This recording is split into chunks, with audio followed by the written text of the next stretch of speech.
హల్లెలూయా. ప్రభువైన యేసుక్రీస్తు నామంలో మీ అందరికి వందనాలు. దేవుడు మిమ్మలను దర్శించే సమయంలో మీరు ఉన్నారు. దేవుని నామానికి మహిమ కలుగునగాక. ఈరోజు ఈ వాక్యాన్ని మీరు వింటున్నారంటే దేవుడు మిమ్మలను దర్శించడానికి ఇష్టపడ్డాడు కనుక ఈ ప్రోగ్రాం ద్వారా దేవుడు సూటిగా మీతో మాట్లాడాలి అనుకుంటున్నాడు. అనేక సంవత్సరాలుగా మీరు ఎదుర్కొంటున్న సమస్యలు, పోరాటాలకు జవాబు దేవుని మాటయ్యై ఉన్నది. దేవుడు తన ప్రజలను ఎప్పుడైతే దర్శించాడో, ఆమేన్, ఆయన దర్శనం మోసేను దేవుడు దర్శించినప్పుడు ఆయన ద్వారా 20 లక్షల మందిని దేవుడు దర్శించాడు. ఈరోజు నీవు ఒంటరిగా ఈ వాక్యాన్ని వింటున్నావో ఏమో, రాబోయే దినంలో దేవుడు ఈ వాక్కు ద్వారా నిన్ను దర్శించి నీ ద్వారా అనేక కుటుంబాలను, నీ ద్వారా అనేక గ్రామాలను, నీ ద్వారా అనేక దేశాన్ని దేవుడు దర్శించబోతున్నాడు. దేవుని నామానికి మహిమ కలుగును గాక. ఈరోజు కూడా దేవుని యొక్క వాక్యాన్ని మనం చదువుదాం. లూకా సువార్త 5వ అధ్యాయం మొదటి వచనములో నుండి మనం చదివినట్లయితే, దేవుడు కెనసరేతు అనే ప్రాంతానికి వస్తున్నాడు. అక్కడ వెగుచన ప్రజలు యేసు దగ్గరికి వస్తున్నారు. అక్కడ అద్భుతమైన మాట రాయబడి ఉంది. వెగుచన ప్రజలు దేవుని మాటను వినుట కొరకు వచ్చారా. యేసు ప్రభుకు ఎవరిని చూస్తే సంతోషం తెలుసా? అనేక మంది ఆయన దగ్గరికి అద్భుతాల కోసం వచ్చారు, స్వస్థత కోసం వచ్చారు, విడుదల కోసం వచ్చారు. కానీ ఎవరెல்லாம் ఆయన మాట కోసం వచ్చారో వారు ఆయన హృదయంలో నిలిచిపోయారు. దేవుని నామానికి మహిమ కలుగును గాక. ఇక్కడ కూడా మనం చూసినట్లయితే వెగుచన ప్రజలు ఆయన దగ్గరికి వచ్చి ఆయన మీద పడినట్టు వచ్చేసారా. దేవుని నామానికి మహిమ కలుగును గాక. యేసు ప్రభుకు ప్రజలను చూసినప్పుడు చాలా జాలి. దేవుని నామానికి మహిమ కలుగును గాక. ఇంతమంది నా మాట కోసం వచ్చారు, దీనిలో ఒక్కొక్కరిని నేను దర్శించాలి, ఒక్కొక్కరిని నా మాట ద్వారా దర్శించాలి. వెంటనే యేసు ప్రభు అక్కడ తేరి చూస్తున్నాడు. అక్కడ 2 తోణిలు అంటే 2 పడవలు అక్కడ కనబడుతున్నాయి. యేసు ప్రభు వెళ్ళి దానిలో ఒక దాని మీద ఎక్కుతున్నాడు. పడవ ఎవరిదంటే సీమోనుదు. యేసు ప్రభు దానిలో ఎక్కాడు. ఆమేన్. ఇక్కడ చూడండి, ఇప్పుడు పేతురు ఒక పరిస్థితిని ఆలోచిస్తాం. రాత్రి అంతా ప్రయాసపడి ఏమీ దొరకలేదు, భయంకరమైన వేదనతో ఉన్నాడు. ఎలాగ నేను ఇంటికి వెళ్ళి ఏం చేయాలి? మనమే చూడండి, మనం బిజినెస్కి వెళ్ళి ఏమి ఆదాయం లేకుండా తిరిగి వస్తే భార్యకి ఏం చెప్తాం? పిల్లలకు కట్టవలసినదని ఏం కట్టాలి? ఒకసారి ఆలోచించండి. అనేక కార్యములు ఆలోచించుకొని ఇప్పుడు గాలి వలను కడుగుతా ఉన్నారు అక్కడ.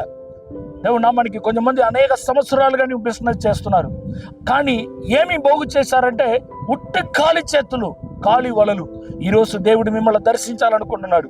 నువ్వు చేస్తున్న బిజినెస్లో దేవుని వాగ్దానం ఏంటి తెలుసా? నీ చేతు పనులను నేను దీవిస్తాను. ఇంకా మీదట ఈరోజే లాస్ట్. నువ్వు ఖాళీ వలలను కడుగట్టం. దేవుని సేవకుడుగా నేను ప్రవచిస్తున్నాను. నీవు దేవుని ఆశీర్వాదములను చూడబోతున్న దినాలు ఆసనమైనది. దేవుని నామానికి మహిమ కలుగును గాక. ఇక్కడ చూడండి, వాళ్ళు భయంకరమైన బాధలో ఉన్నారు. యేసు ప్రభు పేతురు ఒక పడవ ఎక్కారు. మీరు ఒకసారి ఆలోచించండి. మనం మంచిగా ఉంటే, సంతోషంగా ఉంటే ఏమడిగినా ఇచ్చేస్తాం.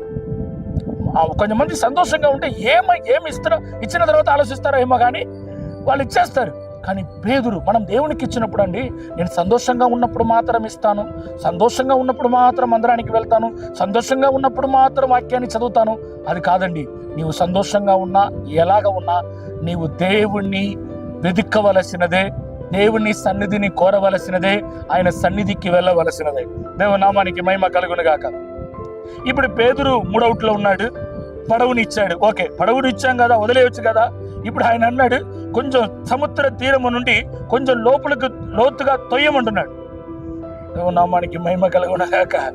ఆమేన్, ఆమేన్. ఈరోజు కూడా మీ పరిస్థితి అదే. ఏమయ్యా, చర్చికి ల్యాండ్ ఇచ్చాం, ఇంకా దాన్ని కట్టించి కరెంటు బిల్లు కూడా మేమే కట్టాలా అని ఆలోచిస్తున్నారా? కట్టండి, తప్పేముంది.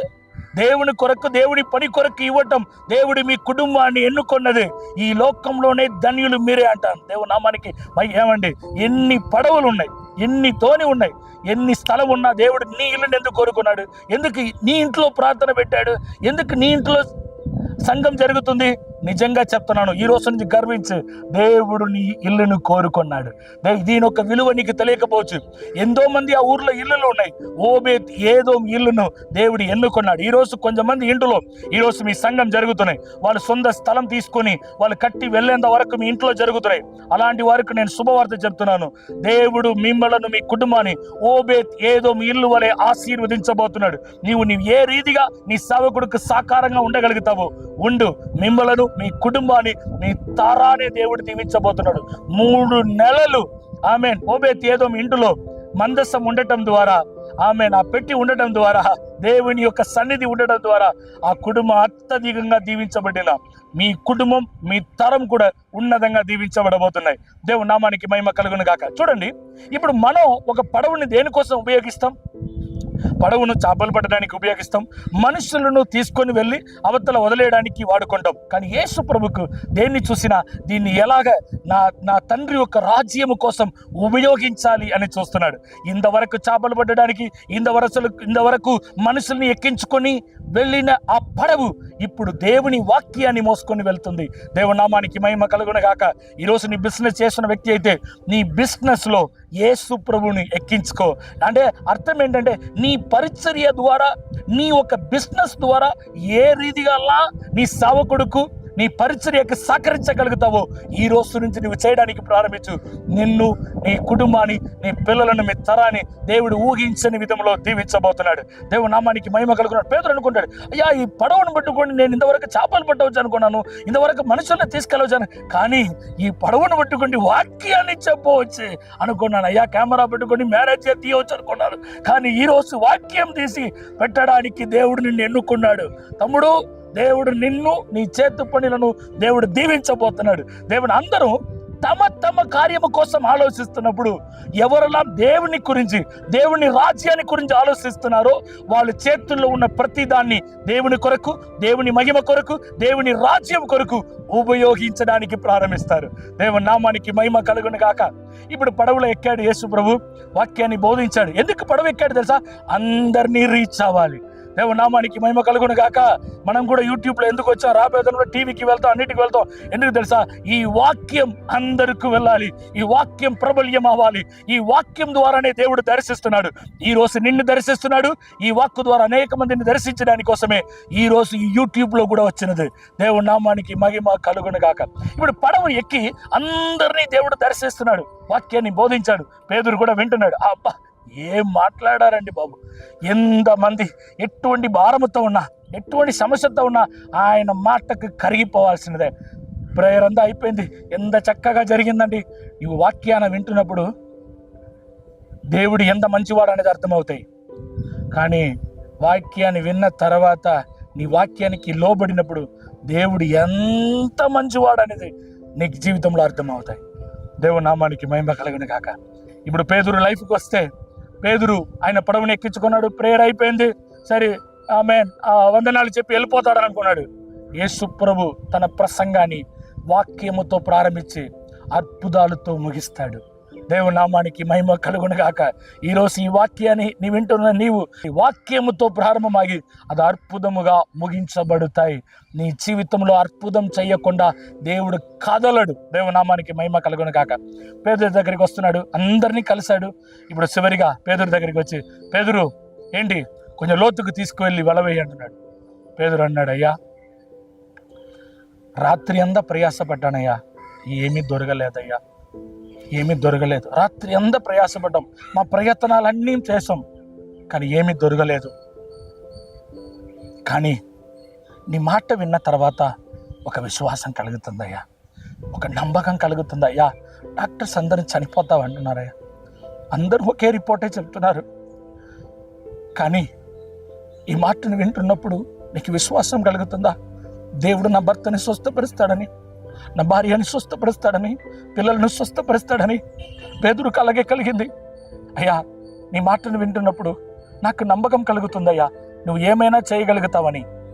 వెంటనే ఆయన అంటున్నాడు, అయ్యా ఇంతవరకు నా అనుభవాన్ని ఆనుకొని, అయ్యా ఇంతవరకు నాకున్న ఎక్స్పీరియన్స్ని ఆనుకొని, నాకున్న తెలివితేటలని ఉపయోగించానయ్యా. ఇప్పుడు నా తెలివితేటలేని పనిచేయట్లా, నీ మాట మీద ఆధారపడి వెళ్తున్నాను. దేవుని నామానికి మహిమ కలుగును గాక. దేవుని మీద ఆధారపడటము అంటే దేవుని మాట మీద ఆధారపడటం. అంతవరకు పేతురు తన అనుభవం మీద ఆధారపడ్డాడు, కానీ ఓడిపోయాడు.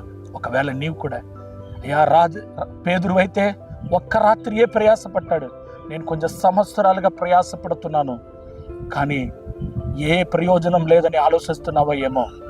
దేవుడు మీతోనే మాట్లాడుతున్నాడయ్యా. పేతురును దర్శించిన దేవుడు మిమ్మలను, మీ కుటుంబాన్ని ఈరోజు ఈ వాక్కు ద్వారా దర్శిస్తున్నాడు. దేవుడు నీ జీవితంలో అద్భుతం చేయబోతున్నాడు. నీవు చెప్పగలవా? ఆమేన్. ప్రభువా, నీ మాట చెప్పునా, నీ మాట చెప్పునా, నీ మాట చెప్పునా. ఈరోజు నేను చెప్తున్నాను, వినండి. చేపలు పెట్టడానికి అందరూ అనుకుంటున్నారు పడవ ఉంటే చాలు, వల ఉంటే చాలు, సముద్రం ఉంటే చాలు. నీ ఒక మాట చెప్పనా? కామే అది మాత్రం సరిపోదండి, దేవుని మాట అవసరం. దేవుని నామానికి మహిమ కలుగును కాక. అందరు చెప్పండి. యేసుప్రభు ఏం చేస్తారు తెలుసా? బడవును మార్చమని చెప్పలా, వలను మార్చమనిలా, సముద్రాన్ని మార్చమని చెప్పలా. అందరు చెప్పండి. అదే వల, అదే పడవు, అదే పేతురు, అదే సముద్రం ఒకటి ఆడైంది. అదే దేవుని మాట. దేవుని నామానికి మహిమ కలుగును కాక. ఇప్పుడు అదే సముద్రానికి, అదే పడవుతో, అదే వలతో వెళుతున్నాడు. అందరు నవ్వి ఉంటారు, ఇప్పుడే కాదాడా వచ్చావు, కానీ ఇప్పుడు నేను దేవుని మాటను పొందుకొని వెళుతున్నాను. నీవు అదే బిజినెస్, అదే కాలేజ్, అదే కుటుంబం. దేవుడి దగ్గరికి వస్తే అది మార్చి ఇది మార్చి అన్నాడు. దేవుని మాట మనలని మార్చి మనల్ని ఆశీర్వాదంగా మారుస్తాయి. దేవుని నామానికి మహిమ కలుగును గాక. ఇప్పుడు వెళుతున్నాడు, వాళ్ళ స్నేహితులు అందరూ చూస్తున్నారే, కొత్తగా ఏం జరగబోతారు? అదే కాలేజ్, అదే కార్యం. కానీ వెళ్ళి సముద్రంలో దేవుని మాట చెప్పున వెళ్ళి అక్కడ నుంచి సహాయాన్ని కోరుతున్నాడు. అయ్యో రండి, స్నేహితులను పిలుస్తున్నాడు. వినండి, ఇంతవరకు పేతురు అడిగిన సహాయం వేరు. ఎవరైనా నాకు సహాయం చేయండి, ఆమె ఇంటికి ఏమి లేవు, ఇంటికి తీసుకెళ్ళడానికి చేపలు లేవు, ఇంటికి తీసుకెళ్ళడానికైనా ఇవ్వండి సహాయం అడిగి. ఇప్పుడు నాకు సహాయం చేయండి, నేను తట్టుకోలేకపోతున్నాను, నా పడవ మునిగిపోతుంది, మీరు కొంచెం వచ్చి తీసుకెళ్ళండి. దేవుని నామానికి మహిమ కలుగును గాక. రాబోయే దినంలో ఖాళీ అయిన పడవను ఖాళీ లేకుండా నిప్పడం మాత్రం కాదు, ఖాళీ అయిన అనేక పడవలను నిప్పడానికి దేవుడు నిన్ను ప్రయోజనంగా వాడుకోబోతున్నాడు. నువ్వు ఎటువంటి ఇంతవరకు ప్రజల దగ్గర, అయ్యా నా దగ్గర డబ్బులు లేదయ్యా, రెంట్ కట్టడానికి లేదయ్యా, కరెంటు బిల్లు కట్టడానికి లేదయ్యా, అయ్యా అలాగే సహాయం చేశాను, అయ్యా బిజినెస్ రాలేదన్నా, మీకు ఏదైనా వచ్చిందన్నా నాకు ఒక బిజినెస్ ఇవ్వండి అన్నా, నాకు నెలకి ఒకటైనా ఇవ్వండి అన్నా అని అడిగావేమో. రాబోయే దినాలు రాసి పెట్టుకో. దేవుని సేవకుడుగా నన్ను అనుకున్న అభిషేకం నుండి, ఆ స్థానం నుండి నేను ప్రవచిస్తున్నాను. దేవుని సేవకుడుగా చెప్తున్నాను, రాబోయే దినంలో నీవు అనేకులు కోరికిస్తావు. నీ బిజినెస్లో నేను చేయలేకపోతున్నానండి, నా వల్ల కావట్లేదండి, ఈ ఆర్డర్స్ నేను తీసుకోవటం నేను మానేశానండి, నేను ఇప్పుడు అవదండి, ఈ సీజన్లో అయితే మాకు ఫుల్ అండి, 2025 అండి, 26 బుక్ అయిపోయిందని చెప్పినట్లుగా దేవుడు నిన్ను బ్లెస్ చేయబోతున్నాడు. నీ సహాయం అడిగే విధానం మారబోతున్నాయి. ఇంతవరకు లేకుండా అడిగావు, ఇప్పుడు ఇవ్వడానికి అడుగుతున్నావు. దేవునామానికి మహిమ కలుగును గాక.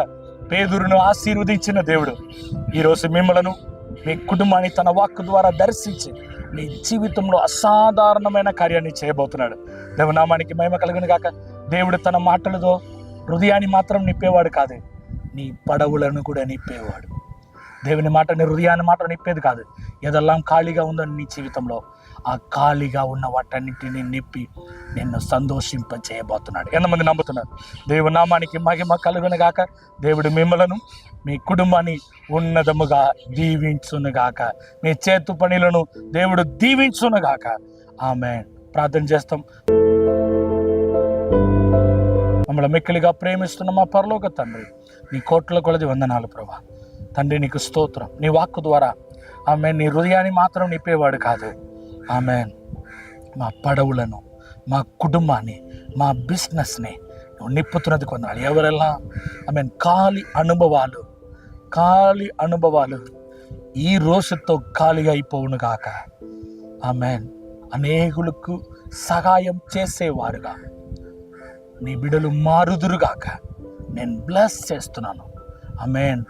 అదే వల, అదే పడవు, అదే పేతురు, అదే సముద్రం, కానీ లైఫ్లో ఇంతవరకు చూడలేని ఆశీర్వాదాన్ని చూశాడే.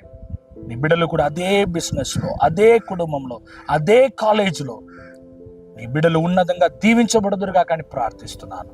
నీ బిడ్డలను ఆశీర్వదించిన నామానికి మహిమార్థమై సాక్షిగా నిలవబెట్టమని యేసు నామంలో ప్రార్థిస్తున్నాను తండ్రి. ఆమేన్, ఆమేన్, ఆమేన్. హల్లెలూయా. సంతోషంగా ఉన్నారా? అదే పడవు, అదే వల, అదే పేదురు, అదే కాలేజీ, అదే హాస్పిటల్, నీ రిపోర్ట్లు నార్మల్ అవబోతున్నాయి. అదే కాలేజీ, ఎక్కడ ఓడిపోయావో అక్కడ నీ తలను పైకెత్తబోతున్నాడు. అదే బిజినెస్, ఇంక మీదట నేను బిజినెస్ చేయడానికి పనికిరాను ఏమో అనుకున్నావో ఏమో, అదే బిజినెస్ లో దేవుడు నీ తలను పైకెత్తబోతున్నాడు. అదే పరిచర్య, ఏ ప్రజల్లో నిన్ను తిరస్కరించారో అదే చోటులో నీ తలను దేవుడు పైకెత్తి అనేక మందికి బ్లెస్సింగ్ గా మార్చబోతున్నాడు. దేవుని నామానికి మహిమ కలుగును గాక. నమ్ముతున్నారా? దేవుడు మిమ్మల్ని దీవించును గాక. God bless you.